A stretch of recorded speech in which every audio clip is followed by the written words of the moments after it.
I use a lot of acetone. Probably not good, but I use a lot of acetone.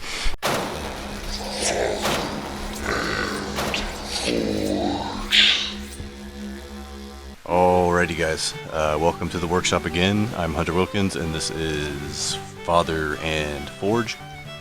I've had a number of requests to do a quick video on my setup and some of the tools that I use, so I'm going to show you that really quick. This will be a short one, I promise. I know I say that every time, but this one really will be a short one.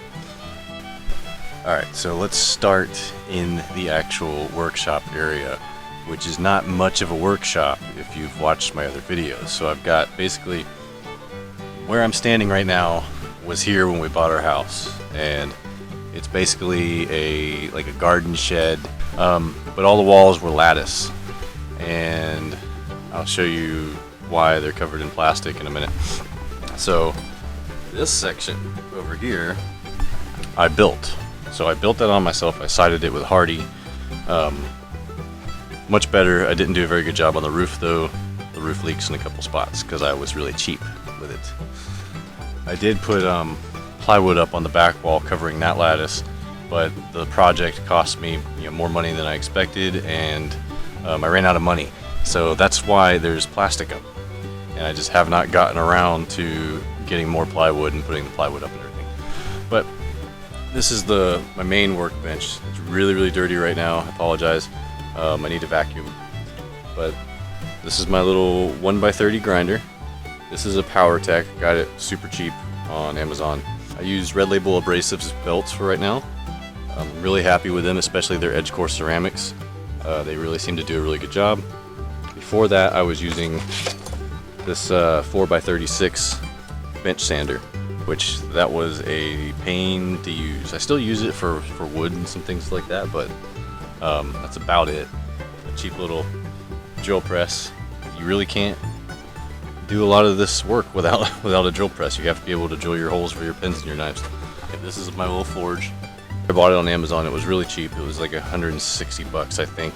Now I was going to build my own, but then when I was pricing out like the parts for the burner and all of that stuff and the metal to build the forge, all that crap, it ended up I wasn't gonna save that much, so I just went ahead and bought this. Came ready to go.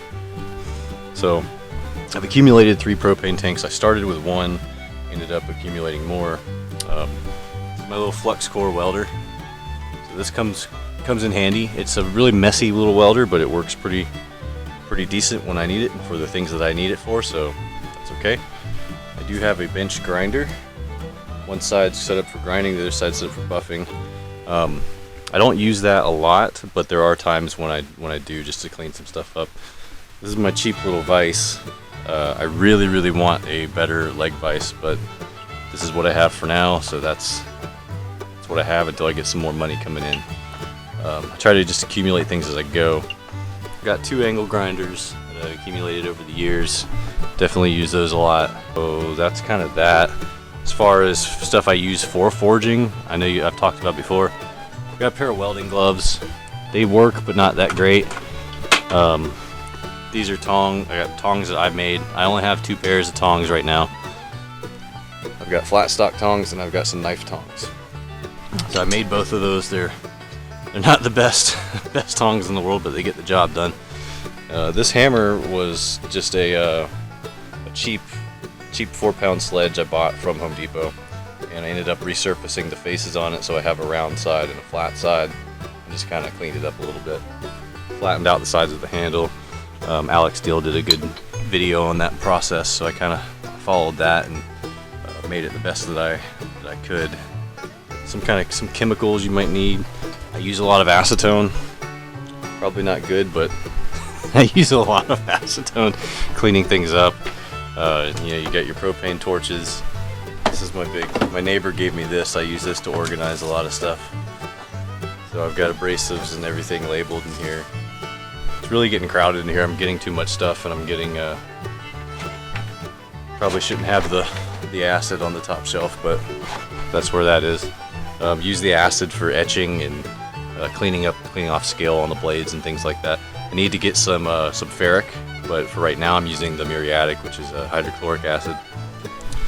So out here is where I do all the actual forging. So there's the anvil. I use these two little wrought iron tables to prop my forge on and put my work on when I'm doing it. My anvil. So I inherited this anvil from my dad, which he inherited from his father. So this has been in the family for a really long time, as far as I know. I'm not sure how old it is, but it's got to be pretty old. It's got to be pretty old. Really worn as well. I've contemplated resurfacing it or doing a weld repair on the face of it, but I don't know enough about it to where I really feel comfortable doing it, because I don't want to destroy this thing, because it has been in the family for so long, and anvils are worth money. But I need an anvil, and I feel good about using what I inherited, so I don't feel bad about that. But I don't want to destroy it either, trying to re-weld a plate onto the surface or grind it down. So leave that to the experts, I guess. If anybody has any advice on that, or any kind of thoughts about that process, let me know, because I'd like to know if it's something that's really feasible and I can do it and don't really hurt anything. Then absolutely. But if I don't need to, I don't need to. And so far, I haven't really needed to. It is a Peter Wright. It is a 100, and I know that doesn't mean 100 pounds, but I can't remember what the actual weight is on it. But that's the basic setup. So I got my anvil, tables that I use, and then I basically just lay all my tools out on the floor and stuff here and pick stuff up as I need it. This is another one that I inherited from my grandfather. This is an old school grind wheel. I built the frame, built this trough for it. I did a whole video on that. I got it all figured out, got it all lined up how I thought was going to work out, and then I was an idiot because I didn't really look at it too well when I started putting it together, because that wheel is worn so much in such weird places that I really can't use it at all. It's a mess, but still really cool. I'm was really happy to do that project. It was fun. That is pretty much the extent of my setup and tools that I use on a regular basis when I'm making knives or forging anything. That's about it. Safety goggles. I wear safety goggles. My respirator's not out here. I have that inside right now, so I was doing something else with it. But that's it. That is it. You can do this stuff with very minimal tools. When I started out, I was basically using channel locks and a charcoal forge I built that ran off of a hairdryer.